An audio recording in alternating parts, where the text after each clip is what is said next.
Quero convidar você a abrir no livro de Neemias, capítulo 4, versículos 1 a 6. Mais um texto que eu quero dividir com vocês, que vem da minha devocional. Tem sido muito bom. Esse ano tem sido bastante gostoso fazer isso. Neemias, capítulo 4, versículos 1 até o versículo 6. Quero continuar como tenho feito quando falo aqui na quinta-feira, trazer a temática da oração para o nosso coração. Afinal de contas, esse é um culto de oração. E quero chamar a atenção para esse texto aqui, para esse livro, na verdade, que é um livro fantástico, um dos livros que eu mais gosto do Antigo Testamento.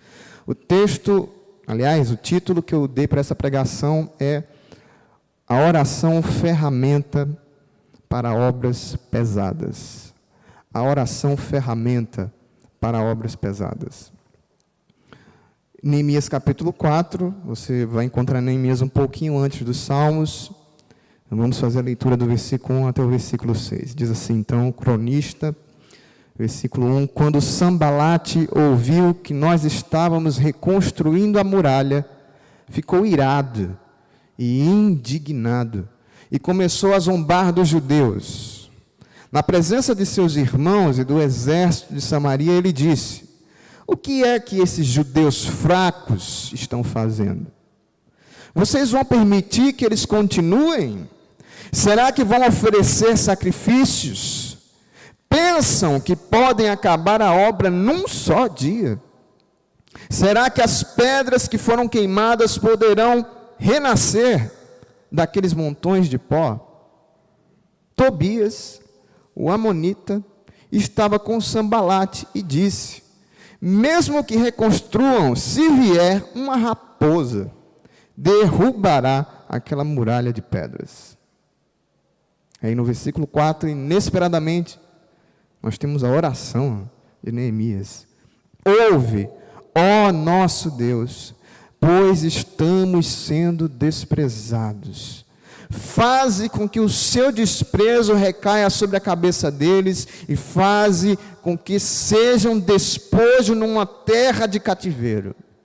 Não encubras a sua iniquidade e que o pecado deles não seja apagado diante de ti, pois te provocaram a ira na presença dos construtores.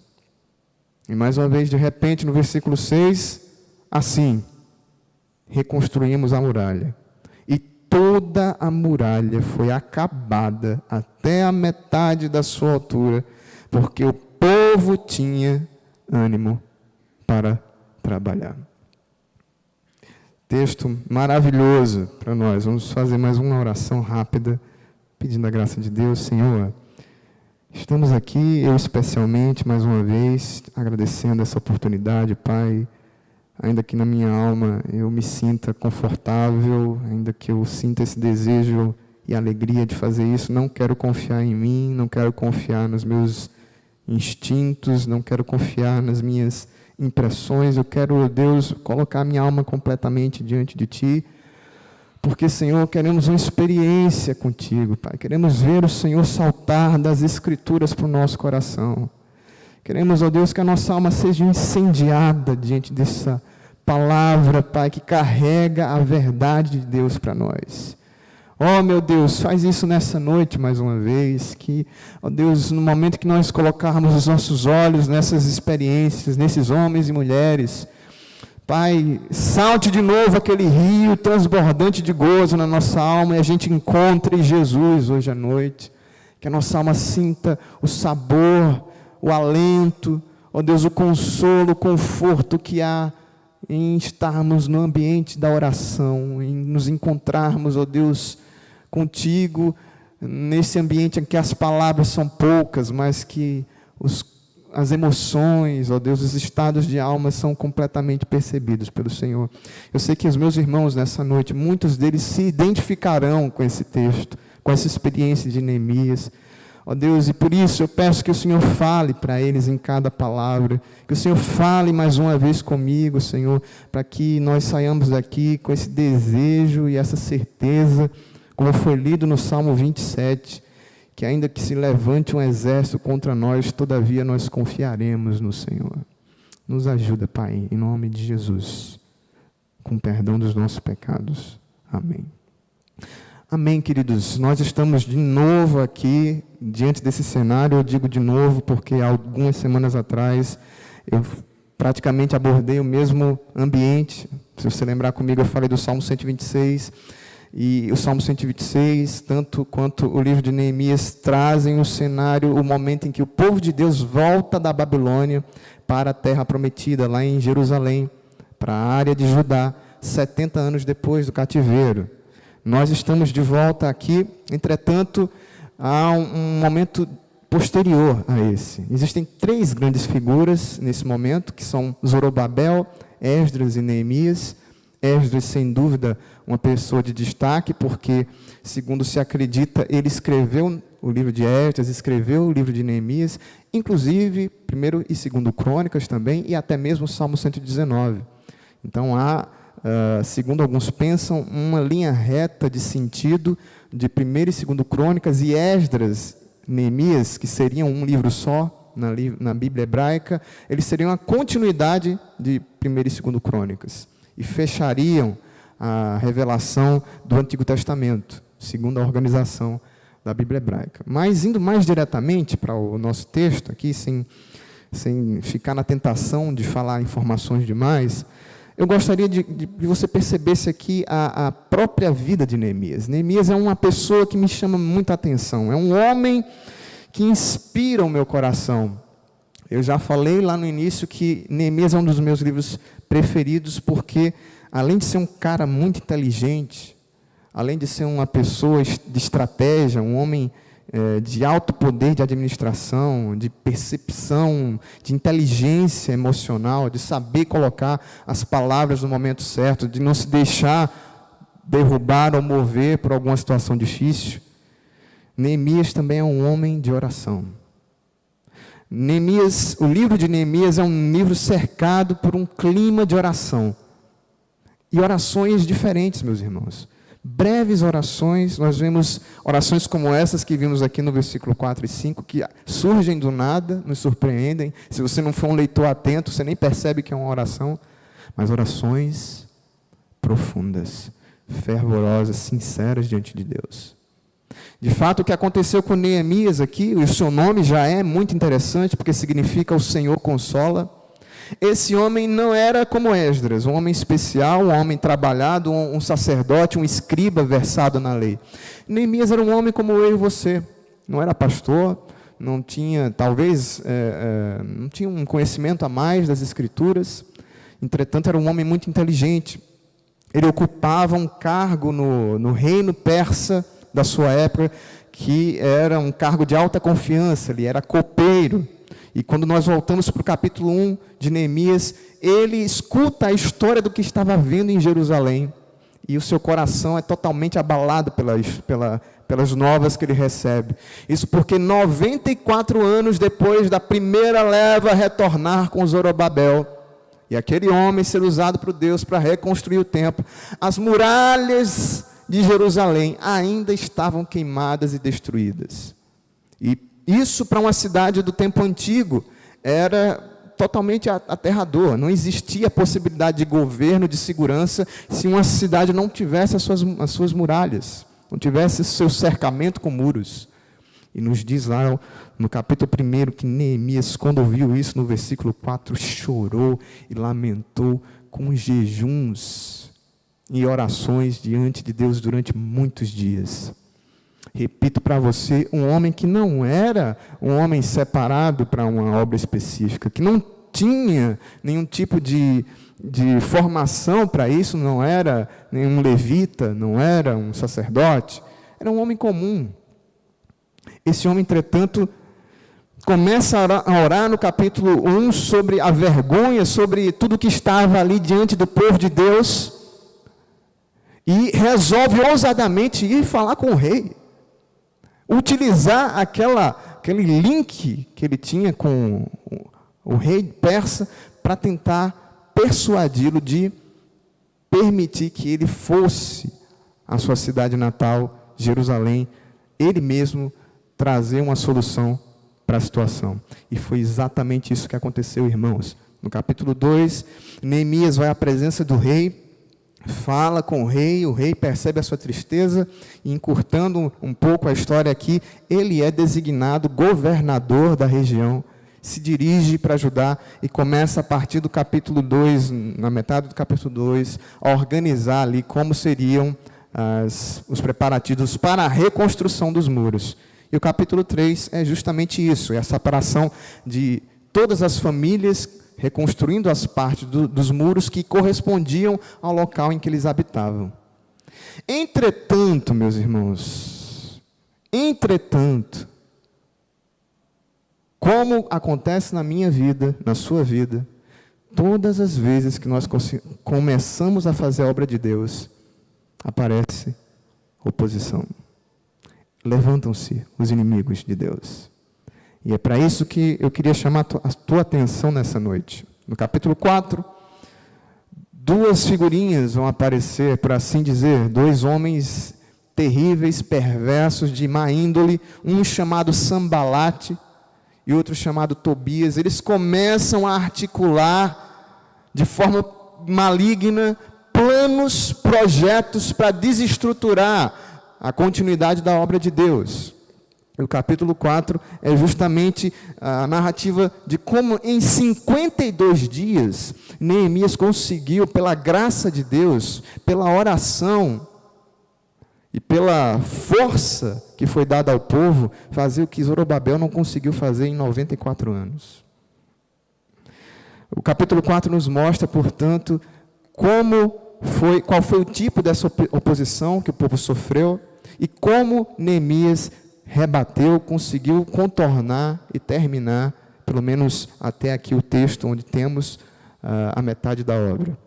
Eu queria, meu irmão e minha irmã, que você então acompanhasse comigo um tema que separei como central nesses versículos 6, que eu posso declarar para vocês como sendo: a oração vence o desprezo sofrido e renova o ânimo para trabalhar na obra de Deus.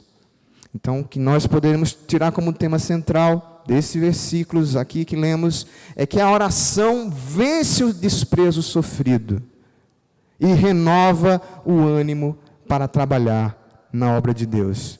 Queria mais uma vez contar com a sua participação, com o seu carinho, com o seu esforço, porque eu vou fazer 3 afirmações que confirmam o que estou dizendo nessa noite.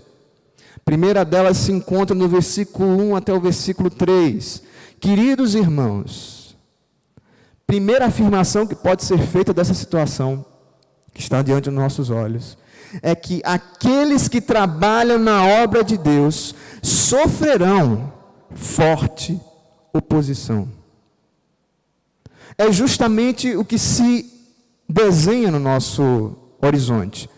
Neemias começa a falar aqui no capítulo 4, no versículo 1, narrando todas as desgraças que começam a acontecer por conta da sua ousadia em levar a cabo, em continuar o serviço de Deus. Se levanta um homem chamado Sambalate, como já falei para vocês, e ele começa então a regimentar, a trazer para o seu entorno pessoas também terríveis, com o intuito de zombar, de diminuir, de menosprezar, de lançar sobre a face daqueles cristãos a vergonha, o ridículo, os expor à zombaria, para que tudo aquilo parasse.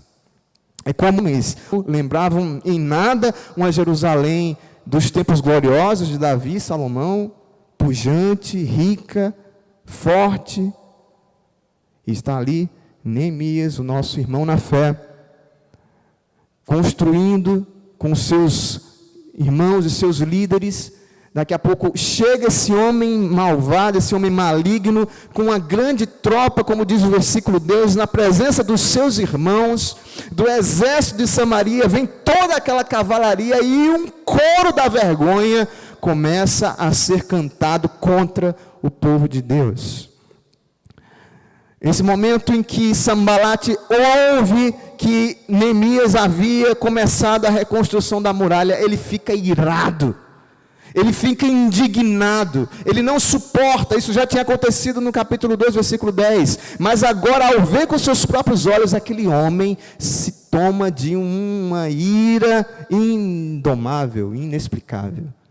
E eu pergunto para você se isso não acontece com você. Com certeza acontece. No seu trabalho, você deve conhecer pessoas, ou num período da sua vida você conheceu pessoas objetivamente que infernizaram a sua vida. Porque nós fazíamos a coisa pelo caminho, pela ótica, em outras palavras, realizávamos a obra de Deus aonde quer que estivéssemos. A nossa índole, o nosso caráter, o nosso jeito de ser, o nosso perfume de Cristo atrai essa contradição. Parece que provoca nas pessoas essa antipatia. E é por isso que eu digo para vocês, como uma primeira verdade, a primeira afirmação, nós vamos enfrentar oposição, meus irmãos.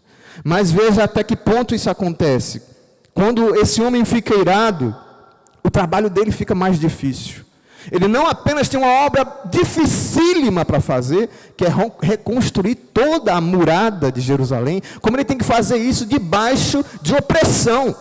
A sua alma tem que trabalhar para Deus, ouvindo o caçoar dos seus inimigos, seu nome indo para a lama, ele sendo alvo de chacota, de mentiras. E nós, meus irmãos, não devemos nos surpreender se isso acontecer conosco. Afinal de contas, já disse Jesus que o discípulo não pode ser maior do que o seu mestre. Aquele homem chamado Sambalate se levanta no versículo 2, com seu séquito, com a sua corja, e começa a gritar, falando as seguintes palavras, se pudéssemos trazer para a nossa linguagem. O que é que vocês estão pensando, judeus? O que é que vocês estão pensando? Vocês que se reúnem com Neemias, que tipo de material vocês vão usar nessa obra? Será que vocês vão trazer à vida os montões de pó das pedras que estão queimadas no entorno de vocês? E por que vocês estão com tanta pressa? Vocês estão fazendo esse trabalho achando que num dia terminarão a construção do muro e no outro vão fazer a festa da dedicação a Deus? É isso? Pobre, povo tolo, estão se expondo somente ao ridículo. Essas frases, você pode relacioná-las a muitas palavras que vieram durante a sua história. Talvez frases que fizeram parte da memória emocional da sua consciência, que você carrega até hoje.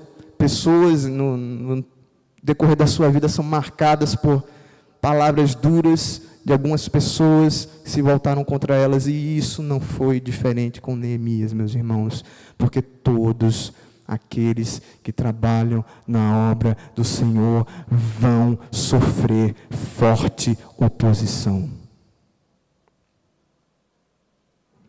Eu queria que você também chamar a atenção para um versículo, uma frase que está aqui no versículo 2, que é traduzida aqui na minha Bíblia. Será que vão oferecer sacrifícios? Que também pode ser traduzida, ou também pode trazer o sentido, pode trazer esse significado. Estes fanáticos farão os muros subir com oração. O texto hebraico aqui também pode ser traduzido dessa forma, de maneira que Sambalate não apenas caçoa da obra do que eles estavam fazendo, da obra em si, física, mas da piedade, da fé, daquilo que era o centro, daquilo que eles acreditavam, que era o sustentáculo deles, da alma deles.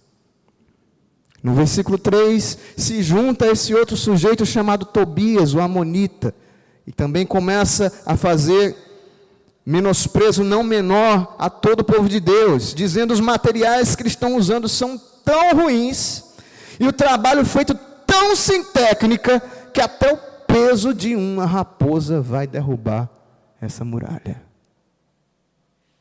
Em outras palavras, ele está ecoando um próprio provérbio que corria em Jerusalém, Porque Jerusalém, se você abrir em Lamentações capítulo 5, versículo 18, durante o seu tempo de destruição, ficou habitada por raposas e chacais.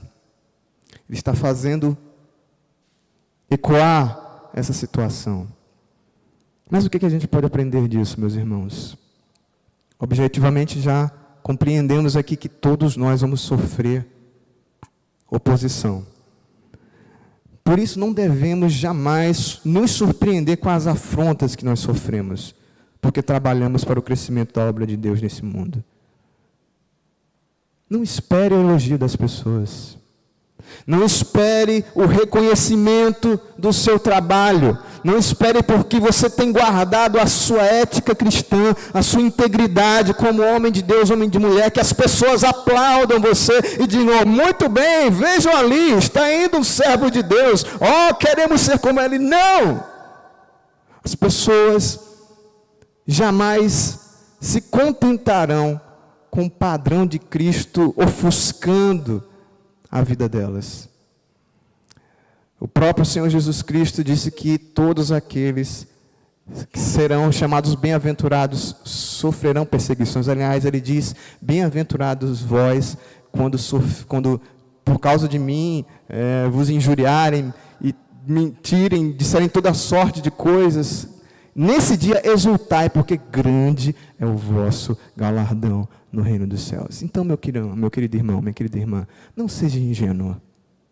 Não seja tímido na sua fé.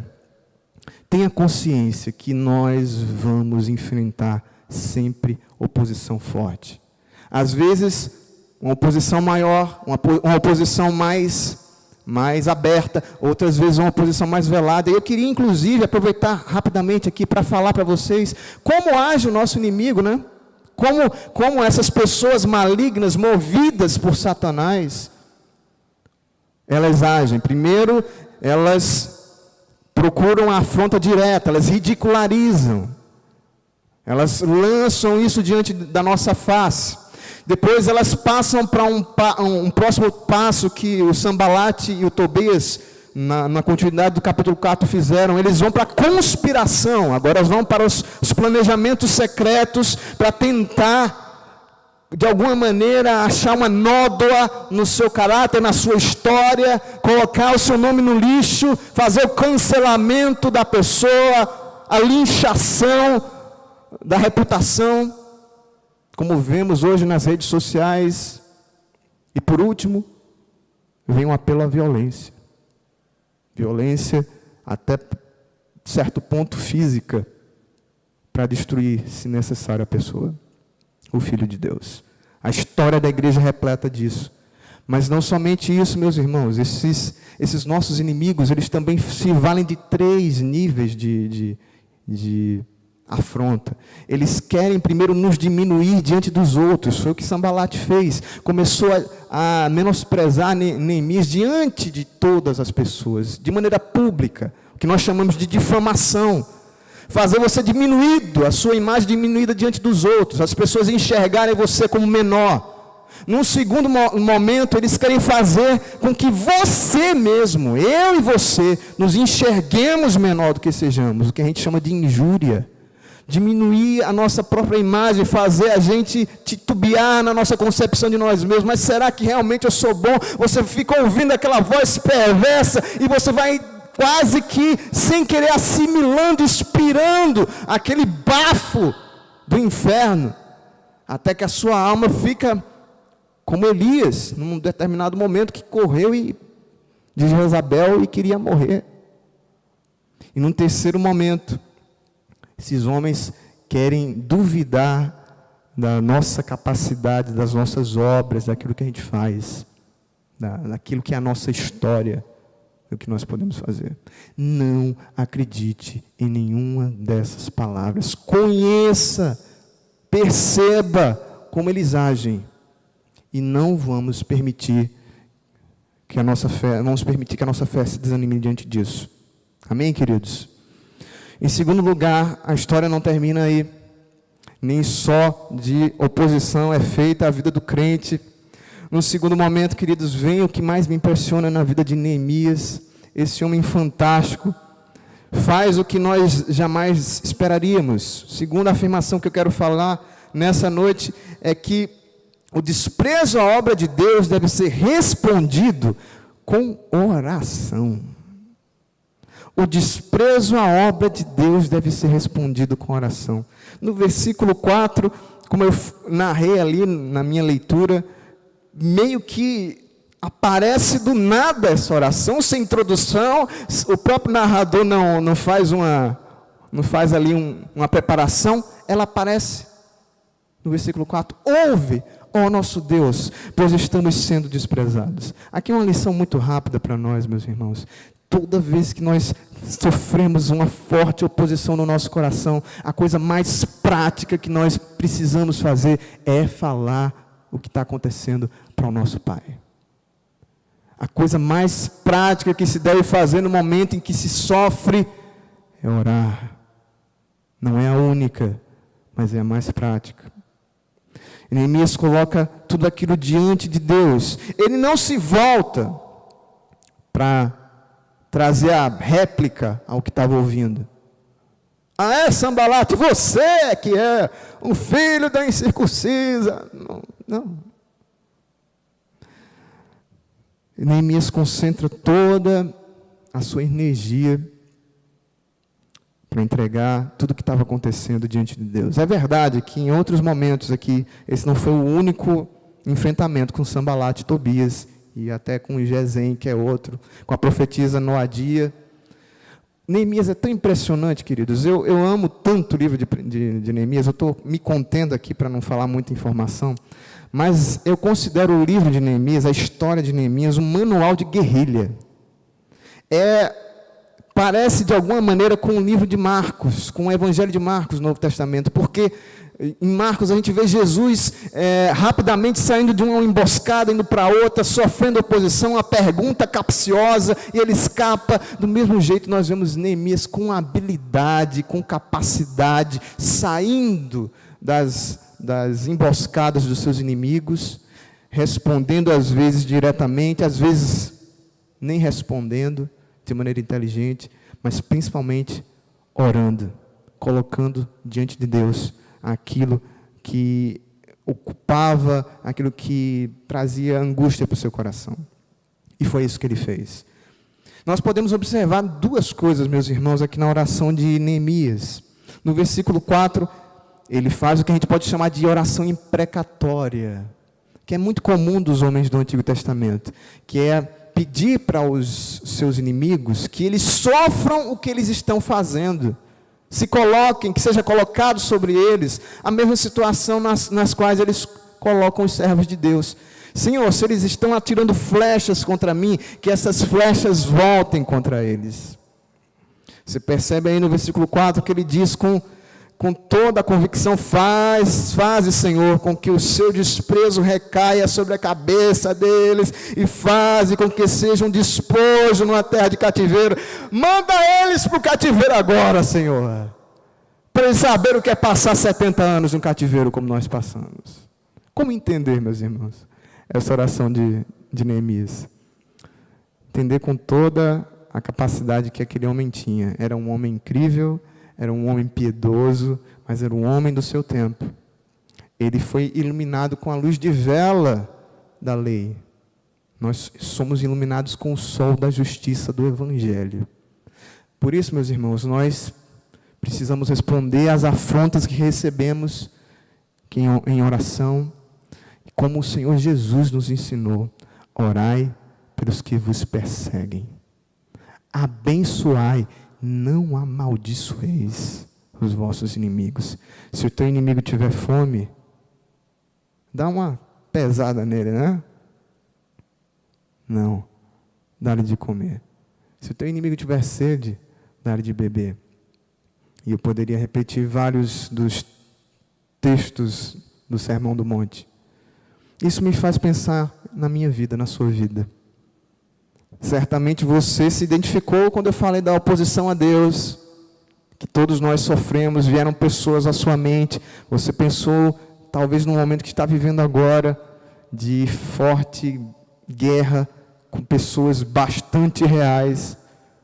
Mas o que eu e você estamos fazendo diante do que temos sofrido da parte dessas pessoas? O Senhor Jesus disse que o mundo saberia que que somos seus discípulos quando visse o amor espalhado em nossos corações. Por isso, só uma maneira, queridos, de vencermos o nosso desprezo em oração, o desprezo que sofremos, é convertendo o nosso coração em amor aos nossos inimigos. Não tenho tempo para falar do amor nessa noite. O apóstolo Paulo falou maravilhosamente dele no capítulo 13 de 1 Coríntios, mas eu tenho certeza, meu irmão, o que eu posso dizer para você é que amor não é emoção. Eu não sinto de Deus que... Não, orar pelo inimigo não é um encontro romântico, né? Jesus não está provocando, não está pedindo essa violência de nós, né? Saia com seu amiguinho e diga para ele mentindo: eu te amo, vamos tomar um açaí. Não é isso. Amar, meus irmãos, é não desejar o mal, é querer o bem, é ser como Jesus foi para nós, um amor primeiro. Ainda que ele não me queira bem, eu quero bem para ele, não quero nada de mal para ele. É não ser vencido pelo ódio. E como isso é difícil no nosso coração. Mas é transformador, meus irmãos. É transformador para a nossa vida. Vamos dar continuidade. Seguindo aqui no versículo 5, há uma sutileza na oração de Neemias. Perceba aí comigo: não encubras a sua iniquidade, que o pecado deles não seja apagado diante de ti, pois te provocaram a ira. Qual é o motivo da oração de Neemias? Por que Neemias está orando? Por que Neemias se encontra apressado, angustiado para falar a Deus, diante de Deus em oração? Contra o que Neemias se volta? É contra não a injúria que eles deram, que eles lançaram contra o povo de Deus, mas a injúria que fizeram à face de Deus.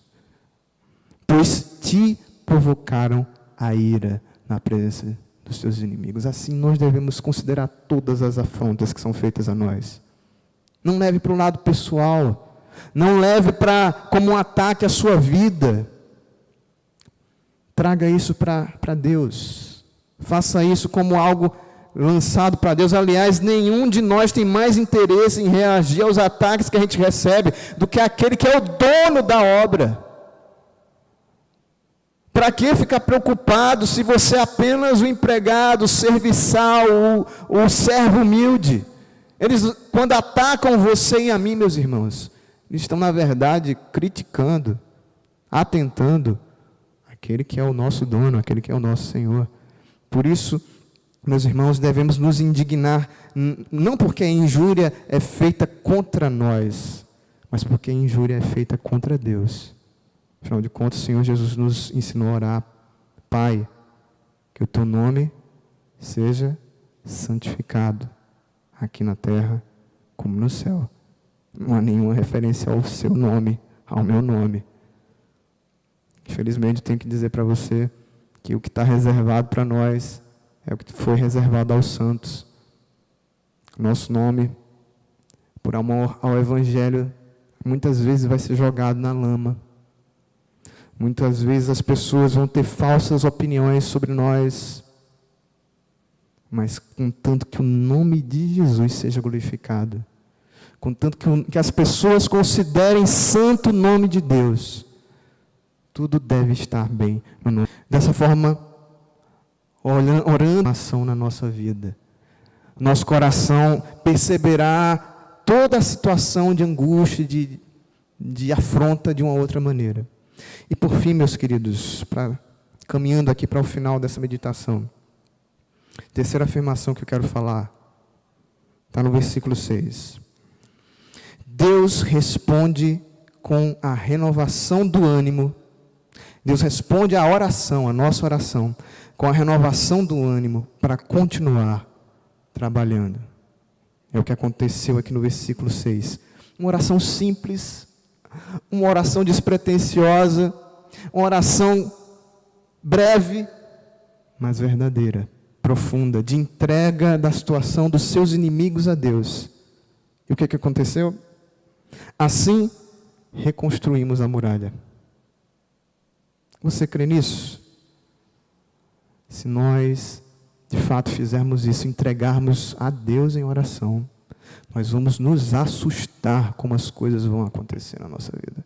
De repente, Sambalate, Tobias, não tinha exército samaritano, cadê aquele povo? Sumiu, virou insignificante diante da força, da fé, da união, da energia que uniu aqueles que foram chamados fracos. E os muros começaram a subir diante dos olhos do povo de Deus. Porque quando nós oramos, Deus renova as nossas forças. Deus não nos deixa só. Deus não nos abandona, queridos irmãos.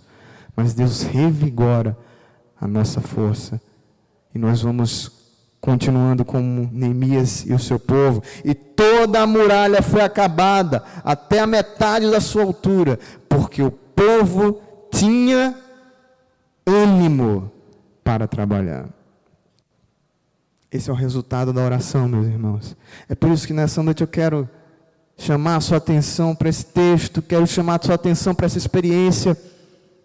A oração devolve a alegria da alma, devolve o ânimo. E eu pergunto para você, pergunto para mim, será que a falta de vigor da nossa vida espiritual,